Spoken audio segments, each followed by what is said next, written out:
Demain, à 4h de l'après-midi, aura lieu la finale de la Coupe du Monde de football au Qatar. Et si la France gagne, Olivier Giroud aura 2 Coupes du Monde à son palmarès. Il sera donc bien meilleur que Messi, que Ronaldo, que Cruyff, que Zidane. Olivier Giroud, meilleur joueur du monde. On en parle tout de suite.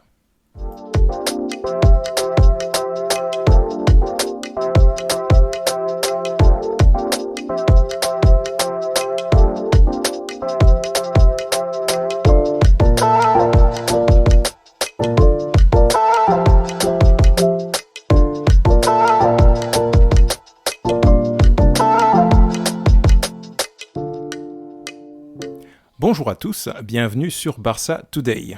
Aujourd'hui, nous allons discuter, échanger un petit peu, en tout cas, je vais vous donner mon avis sur la finale de la Coupe du Monde au Qatar pour cette année 2022 qui aura lieu demain. Le match entre la Croatie et le Maroc est en train de se dérouler. On n'a pas encore le vainqueur. On verra qui sera le troisième, mais en tous les cas, on sait quelle équipe sera sur la première et sur la seconde place, en tous les cas. Demain aura lieu donc cette finale tant attendue entre la France et l'Argentine, entre la France donc de Kylian Mbappé, d'Olivier Giroud, qui est déjà le meilleur joueur du monde. Mon introduction était une blague, tout le monde sait que Giroud est évidemment à la première place devant Pelé, Maradona et les autres. Donc le débat n'existe plus. La France donc de Mbappé et l'Argentine de Messi et de Julián Álvarez tout de même. Alors, en quoi cette finale est intéressante ? Elle est intéressante déjà parce que c'est un remake d'un huitième de finale qui avait lieu lors de la dernière Coupe du Monde. Donc la France avait éliminé l'Argentine, 4-3 me semble-t-il. Donc un match où Mbappé avait brillé, mais les Argentins aussi avaient brillé, puisque le match s'est terminé avec 4 buts et 3 en face. Donc la cage de la France n'avait pas non plus été inviolée et il y avait eu des possibilités d'égalisation à l'époque. Mais c'est vrai que cette Coupe du Monde avait été marquée notamment par un très bon match de Mbappé contre l'Argentine, qui était allé à toute vitesse pour griller la politesse des défenseurs argentins un peu vieillissants. Remarque, il y avait déjà Otamendi à l'époque, me semble-t-il. Et donc là, ça va être un petit peu la revanche de ce match-là. Les Argentins auront envie d'effacer cet affront qui avait été fait. Et l'équipe d'Argentine est beaucoup plus jeune. L'équipe de France a aussi un peu évolué. On retrouve des cadres qui sont toujours présents, à savoir Griezmann, Giroud, Mbappé. On a failli avoir Benzema, mais malheureusement Benzema et c'est dommage pour lui, ne pourra pas participer à cette fête, à cette finale, alors que c'est clairement le meilleur joueur français de l'année. Ça aurait été intéressant d'avoir un Benzema en plus, mais je pense que la France aurait été encore plus forte avec Benzema. Mais là, on a deux équipes qui ont eu des trajectoires différentes dans la Coupe du Monde. La France a maîtrisé son sujet, c'est vrai, sans jamais avoir été très très brillante, je trouve. Mais en tous les cas, la France a suffisamment d'armes et suffisamment équilibré, avec une défense forte, le style Deschamps, avec une base défensive extrêmement costaud, les Upamecano, Varane, enfin des gens qui ont l'habitude, en plus de ça, qui sont vainqueurs, qui sortent donc de cette, qui sont tenants du titre.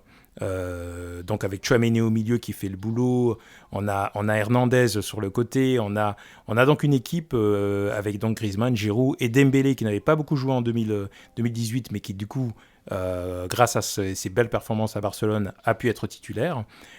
Démontre effectivement une équipe solide et très efficace devant et qui va vite. Et l'Argentine qui, elle, après s'être fait peur comme ça en début de Coupe du Monde contre l'Arabie Saoudite et leur défaite, a petit à petit remonté la pente grâce à un Messi, un Julián Álvarez, mais pas que, grâce aussi à un De Paul, à un Fernandez, à Martinez, le gardien de but qui est exceptionnel, aussi une défense très solide, Acuna sur les côtés qui est aussi très très bon.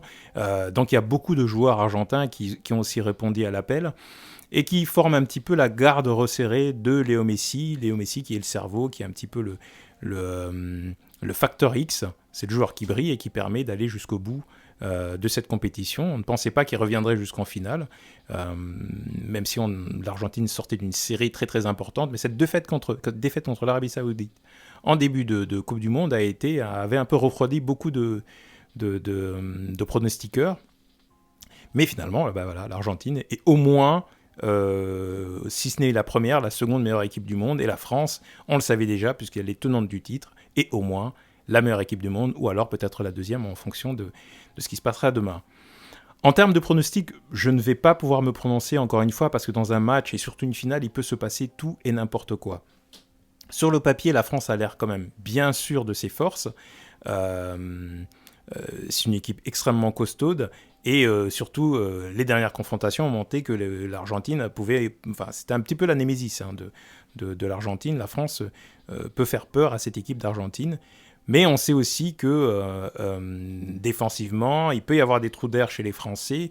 Et avec des joueurs comme Messi ou Alvarez, je ne sais pas qui jouera, même si c'est un Lautaro Martinez, il suffit d'un ou deux buts. Souvent, les finales sont fermées en plus. Il est rare d'avoir des finales extrêmement ouvertes. Il suffit d'un but ou deux et le match peut vite tourner à l'avantage des Argentins.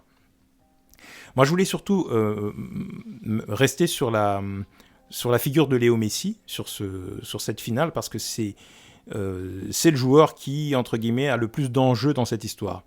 La confrontation qu'on essaie de nous vendre entre Mbappé et Messi n'a pas vraiment beaucoup de sens. Il y en a un qui en a 35 ans, l'autre a 23 ou 24 de mémoire, ou 23 ans. Donc, il n'y a absolument pas de comparaison possible. On a un joueur qui est en fin de carrière, et un joueur qui est pas encore à son prime, presque. Il a encore une marge de progression. Donc, on est sur des choses qui n'existent pas. Il n'y a pas de comparaison possible entre ces deux joueurs. La figure de Messi est importante parce que c'est le seul trophée qui lui manque.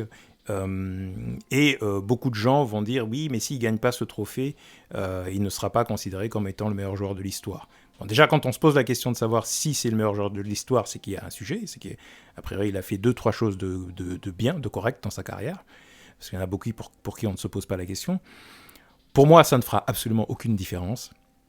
C'est complètement idiot de penser qu'à 90 minutes près, on est le meilleur joueur de l'histoire ou on ne l'est pas. Je pense que ce qu'on a fait pendant les 13-14 années qui ont précédé ce moment compte un petit peu pour quelque chose. Et quand on regarde ces éléments-là, il est de toute évidence, de façon statistique et visuelle et émotionnelle, le joueur le plus efficace, le plus percutant, le plus déséquilibrant, le plus impactant de l'histoire de ce sport à ce jour. Ne serait-ce que, si ce n'est pas par le talent, quand on veut le comparer à un Maradona ou à un Pelé, ce sera par la durée et la persistance de ses performances. Voilà. Et si ce n'est pas par les statistiques, quand on veut le comparer à quelqu'un comme un Gerd Müller ou un Ronaldo, ce sera par le talent, par son génie. Donc voilà, il distance chacun de ses concurrents directs par une ou deux têtes. C'est cocasse, vu sa petite taille. Dans d'autres domaines, il est juste extrêmement complet. C'est le joueur le plus déséquilibrant, efficace, qui transmet des émotions pas possibles. Donc, ces 90 minutes ne représenteront absolument rien. Et je pense que quand on écoute un peu les interviews de Messi, on se rend compte que petit à petit, il est plus en train de parler du plaisir qu'il prend lors de cette Coupe du Monde, à partager avec ses petits jeunes, à leur transmettre un petit peu la flamme argentine, à profiter des victoires, et il est un peu en mission, on le voit, il veut emmener ses jeunes le plus loin possible, il les a emmenés le plus loin qu'il peut. S'il peut la gagner, il la gagnera. Je ne suis pas certain que s'il la gagne pas, on voit un Messi en pleurs comme on a pu le voir les années précédentes en Copa América ou en Coupe du Monde. Je pense que il est un petit peu en paix avec lui-même. Et en tous les cas, je pense que le public argentin, c'est-à-dire qu'il préférerait qu'il gagne, mais ne seront pas complètement déçus s'il fait un bon match, évidemment, et si toute l'équipe se donne. L'équipe va se donner au maximum, et on verra le résultat, effectivement, si l'Argentine passe ou pas. S'il la gagne, il y aura toujours des gens pour dire que oui, mais cette Coupe du Monde était plus faible que la précédente, oui, mais en même temps... voilà, il faisait peut-être trop chaud au Qatar ou je ne sais trop quoi. Donc il y aura certainement toujours des gens pour minimiser. Donc ça n'a pas beaucoup d'importance. Qu'il gagne ou qu'il ne gagne pas, c'est de fait le meilleur joueur de l'histoire à ce jour. Il y en a peut-être d'autres qui arriveront derrière, mais c'est difficile de trouver des comparaisons aujourd'hui, surtout avec les performances qu'il fait, en étant objectivement à ce jour le meilleur joueur du championnat de cette coupe en plus. S'il n'avait rien fait pendant les tours précédents, on aurait pu en discuter. Mais là, non. En plus de ça, c'est le meilleur joueur en termes de buts et de passes, et de chances créées, de dribbles. Enfin bref, on est vraiment à un niveau à 35 ans qui... Des fois, il faut se poser 2 minutes. Voilà. Donc, je ne sais pas ce qui va se passer dans cette finale. En tous les cas, l'équipe de France, elle est prête aussi à conserver son titre. Elle a les moyens de le faire. Mentalement, elle est capable de le faire. Je pense qu'elle a le potentiel footballistique. Je pense qu'avec, encore une fois, un Mbappé qui est en mode tueur, à tout moment, il peut punir cette équipe d'Argentine. Normalement, si on a un très bon match, le vainqueur, quel qu'il soit, sera un beau vainqueur. L'avantage de la France, c'est que cette génération peut encore se représenter dans 4 ans et toujours faire mal, voire peut-être même faire un peu plus mal. Avec peut-être un entraîneur qui sera peut-être un peu plus offensif que Deschamps s'il reste ou s'il ne reste pas, et qui proposera peut-être un meilleur jeu, parce que ça c'est le petit reproche que je ferai à l'équipe de France. L'Argentine n'est pas non plus une équipe brillante, mais avec les joueurs que la France a, on pourrait vraiment avoir du football champagne, ce qu'on n'a pas jusqu'à maintenant malheureusement.